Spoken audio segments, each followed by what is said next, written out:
Hartlike goeiemôre, vandag is die 5de Maart, is op donderdagoggend die jaar 2026. My naam is Dani Gerber, vir my weer 'n eer en 'n voorreg saam met jou te kan kuier rondom God se woord. En vandag gaan ons bietjie praat oor wat gaan dit jou aan? En ons gaan dit lees daar in Johannes 21 hier vanaf verse 21. Hy sê, en toe Petrus hom sien, vra hy vir Jesus, Here, maar wat van hom? En Jesus antwoord hom, as ek wil hê dat hy bly tot ek kom, wat gaan dit jou aan? Volg jy my? En nou kan ek so 'n bietjie kyk, as ons 'n bietjie terugdink in ons dae. Wat het as kind, kan ek onthou dat as ons moeilikheid gemaak het, dan wat doen jy? Jy blameer die ander ene ook. Want jy gaan nie alleen hier in die moeilikheid kom. So wat gaan dit jou aan? Maar nou, ek gaan nie alleen in die moeilikheid kom nie. Nou vat ek my boetie of sussie saam met my in die moeilikheid. Groot mense doen presies dieselfde. Kyk maar by 'n werksplek. As daar aangejaag word, dan is dit blame shifting, as ek die Engelse woord kan gebruik. Dan wil ons iemand anders ook saam intrek, want nou kom ek alleen die pak slaag kry, nie. En dan groot mense wat inmeng wanneer daar kinders beklei. Het jy dit al agtergekom? Ons het ook as kindertjies dan speel ons maatjies saam en die volgende oomblik dan waai die klappe hier tussen mekaar en dan huil die een en dan is die bure som aan mekaar, dan is die ouers aan mekaar, dan speel die kinders alweer saam en dan is die ouers nog steeds kwaad vir mekaar, die groot mense. So wat gaan dit jou aan? Hou nie op, jy weet, moenie jou ophou met sulke goeters nie. So wat gaan dit jou aan om onsself met ander te vergelyk?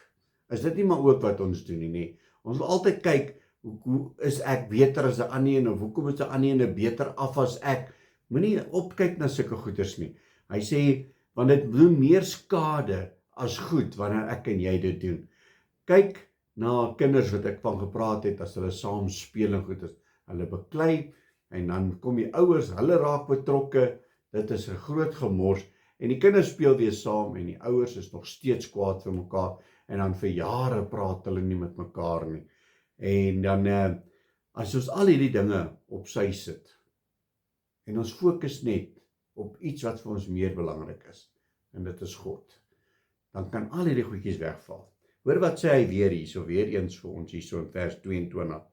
Hy sê, en Jesus antwoord hom, as ek wil hê dat hy bly totdat ek kom, wat gaan dit jou aan? Volg jy my? En dit is die punt wat ek wil maak vandag, is haal jou oë af van mense. Haal jou oë af van ander. Ja, maar kyk, hoe doen hulle dit? Kyk, hulle kom niks oor as hulle dit nie. Haal jou oë van hulle af, dit het niks met jou te doen nie. Fokus jy op Jesus Christus. Fokus jy op jou gesonde geestelike groei, sodat jy kan groei. Want eendag as ek en jy voor God gaan staan, dan kan ek nie vir Pietie blameer, omdat ek nie die Here wil dien nie. Dit gaan ek en God wees. Ek kan niemand die skuld gee nie. So fokus jy net op die Here. Wat gaan dit jou aan, wat ander mense doen? Kom ons bid saam. Halleluja, Abba Vader, Here, baie dankie vir u teenwoordigheid. Here, dankie dat u vandag net ons oë weer oopmaak. Here, laat ons op u gefokus bly. Here, want u woord leer ons ook dat ons moet hierdie goeders aflê, dit wat nie vir ons aanneemlik is nie. Here, dat ons u woord sal volg, u woord sal inasem en u leiding sal volg. U woord sê baie duidelik, volg my. Here, ons sê vir baie dankie dat ons hierdie voorreg het om u te kan volg. Help ons, hou ons trou, is my gebed in Jesus naam. Amen en amen. My liewe boetie en sussie in Christus, gaan uit op hierdie donderdag. Jaag ek hierdie week aan. Gaan uit op hierdie donderdag. Hou vas aan Jesus Christus en moenie kyk na ander mense nie. Kyk na Jesus. Julle moet 'n geseënde donderdag hê. God bless.